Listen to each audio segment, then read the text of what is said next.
Hi there, this is a tutorial to help you get through the finalizing your files for clients assignment. And so let's utilize the demo file that I've provided. This text should be set up in Arial so that you should have it on your computer. And then I've created a little vector icons. We've got the word mark, we've got the icon, and together they make up the lockup, the logo lockup. And so, well, first, before I start putting this together into a way that we can deliver it to your client, what we need to do is just understand what we are offering to the clients. When you finish a logo, you want to make sure that it's set up in a couple of different formats so that your client can use them in different ways. We've got one set up for a light background. If we can see if that is in a white and push it to the back, that it works just fine. And then the same thing for a dark background, and that works just fine as well. And then we've got a version that's all white and all black. And then what I've done is separated out the icon so that they can use that separately, and then we've got the word mark so they can use that separately. We've got the lockup, the icon, and the word mark. And so the first thing that we're going to want to do here, according to our list, is we want to group the lockup together. We just don't want the icon and the word mark to shift at all. So make sure you group these together. Okay. The next step is we're going to need this font to be outlined. We want to make sure that the client does not experience any issues with broken fonts because they don't own that particular font if they were to open this file and edit it for any reason. So what we're going to do is just select all of your fonts, all of the type, and go to Type, Create Outlines. All right, if you'll notice, there's a shortcut. If you just go to Shift Control O, we'll make that happen. Okay. All right, so that's perfect. And now if we take a look at our outlines, you can see that the lettering here is now ready to go. It's in its outlines. And let's get rid of these here just to get them out of the way. The next step is we need number 3 to size the logos for high resolution output. Now, I have it set as 1280 pixels, and I think that's the best way to go. Because what that ends up being in terms of when it's translated to inches, it's about 17 inches wide. So 1280 pixels, make sure that it's a high resolution in both, for both on screen and when printed, okay? And you want to make sure that 1280 is in the widest or the largest dimension. For this, that would be the width, not the height. If I made it 1280 in the height, it would be super duper wide. We don't want that. So we're doing the width, and I'll grab all of these together and simply change here in the width. We're going to go 1280 and hit enter. Push that off to the side. Do the same thing with these. These are basically squares. I mean, they're circles, but it'll be the same in both dimensions. So we'll just choose all 3, and we're going to change the width of these to 1280. And I know that's very large, but if you'll notice, this ends up being the right width, the same width as the lockup, which is exactly what we want. Let's get these, move them over, and then change that in the width to 1280, and that's perfect. So let's move these over here. And then what we're going to do is, let's take a look at, we're going to add artboards underneath each lockup and icon and word mark. So the way to do that is you want to grab your artboard tool, and you'll come in here and click on part of the lockup. And since they're grouped together, if I click right here, it adds it to that particular group. Now you notice I clicked twice. I'll click once, and then I'll click a second time. And what that's doing is it allows you to select the group or select the object and then click again to put the artboard underneath that object. So select, click again. Sometimes it takes a couple of clicks, but do that for all of these items. Okay, now that we've got all of those done, what we're going to need to do next is name the artboards. And here is the list of how I'd like you to name these particular artboards. We've got lockup hyphen color, lockup hyphen inverted color, lockup hyphen white, black, etc. Icon color, white and black, and word mark color, white and black. Now, when you name your files, make sure that you use a hyphen or an underscore. Do not use a space. And so this is how you're going to name your artboards. There are two different ways that you can do it. So if we, just as an example, I'll use the original logo over on this side just to show you. We'll select that artboard, and then on the right here on your properties panel, you'll see the ability to simply change what's in this field. And you can put in lockup hyphen whatever color. Okay, there you go. And then press enter on your keyboard to push that into place, to lock it into place. Okay, the other way to change this, the name of that artboard, is to pull open your artboards panel. And that's right over here on this icon right there. Now you can actually pull that out if you'd like. It's up to you. You don't have to. Let me make it a little smaller. There we go. Now you'll notice number 1 here says lockup color. There it is. Okay. Now let me back out here again. I'm going to delete this artboard altogether. Let me just click on that and just get it out of the way and move it out here. Now notice when you click on 1 here, it'll jump right to 1. Okay, I double clicked on that. If you go to 2, it selects it. If you just do a single click on it, it selects it. If you double click on it, it jumps right, it will take you right to that artboard. So for this first one, on the top over here on the left, we're going to double click on the word artboard 14 and name that one lockup color. No spaces. Number 2 is lockup inverted color. Okay. Number 3 is the one below that, should be lockup white, and then lockup, let's go down to that one, lockup black. Okay, and then I'll just go ahead and rename these others, and I'll speed through this and come back when I have finished.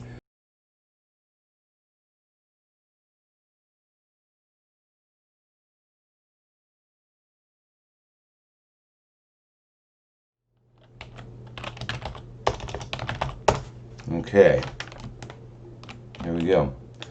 I've named all of the artboards now, and the next step is, after we've got this step all done, is to create 4 folders. So we've got a lockup, icon, word mark, and then you want a folder for your source files. And now we'll need to make folders. And so if you're in Windows, if you have a PC and you're in Windows, what you're going to do is just open up your location where you're going to save it on your desktop, or if you do this in Google Drive, just choose new and new folder in the upper left. But here I'm going to right click once and choose new folder, call this one lockup. Next one, right click, new folder icon. Next one is new folder word mark. And then the last one is new folder source files. Okay, now that that's done, I'll close this, and I've got my folders all done.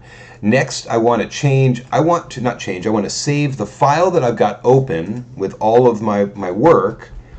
And let's get rid of this original one because we've got all of these set up already in the proper artboards. And we didn't need that original one any longer.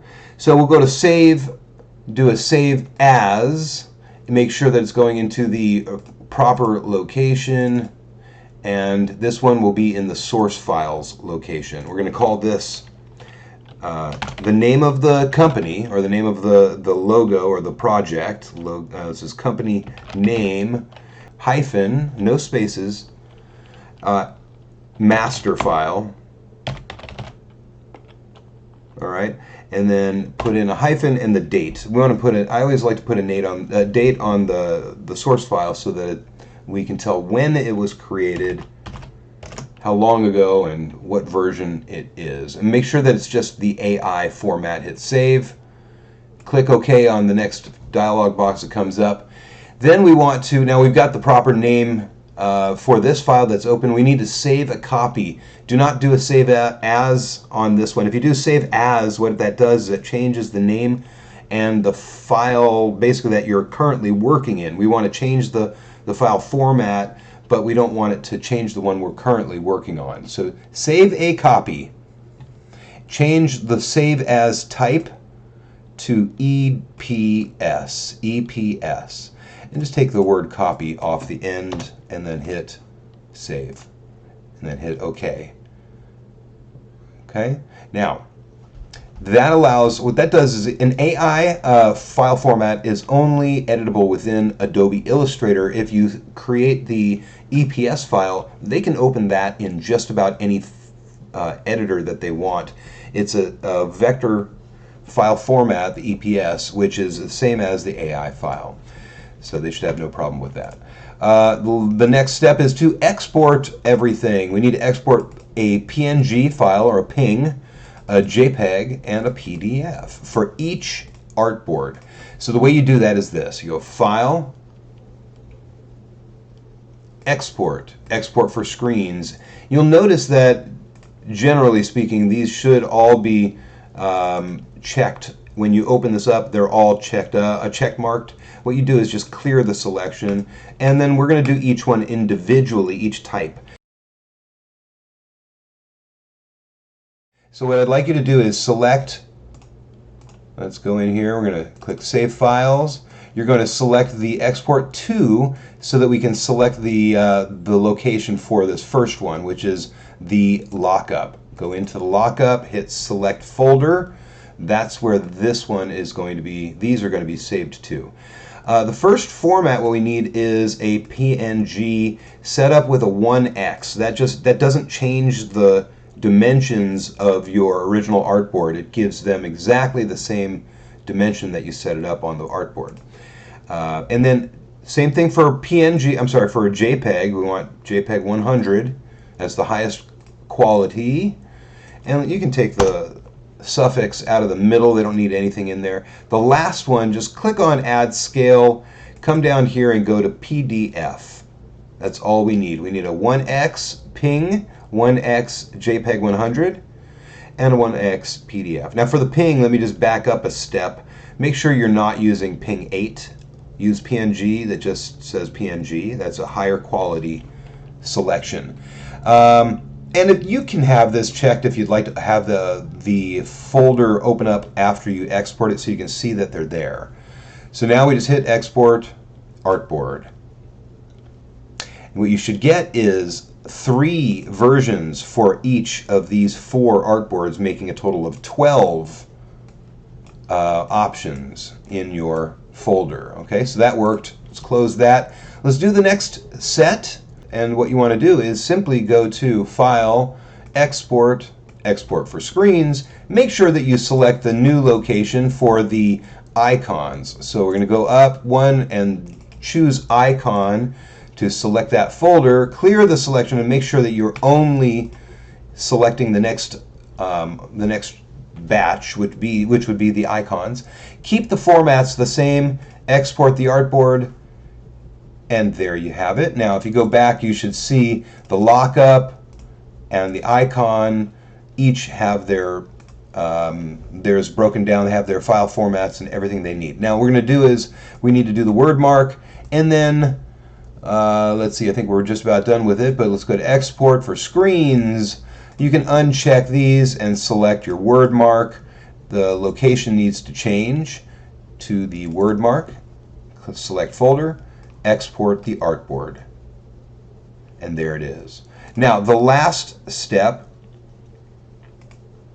is to grab all four folders and zip them up. So to do that, what we need to do is, let's go to my desktop and grab here. So we need to zip up all 4 of these folders so that we can send them to our clients. We're not going to send them the folders like this. In a Windows machine, what you do is you just go select all of the folders, or you can select the top one, press Shift, and select the bottom one. It will select them all like that. Right click, choose Send to Compressed Zipped Folder. Now watch what happens. And it'll give you the name of one of the folders inside here that happens to be wrong. So we want to name this appropriately. This will be company name hyphen logo package.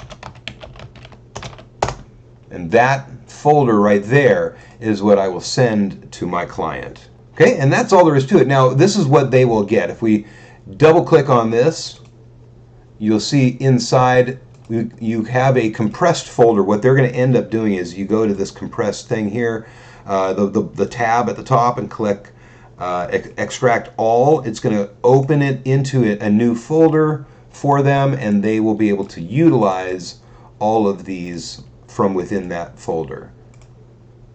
That's how the zip folder works. Okay? All right, if you have any questions, please let me know. I'll help you through any of your issues if you have any problems using this, getting through this assignment.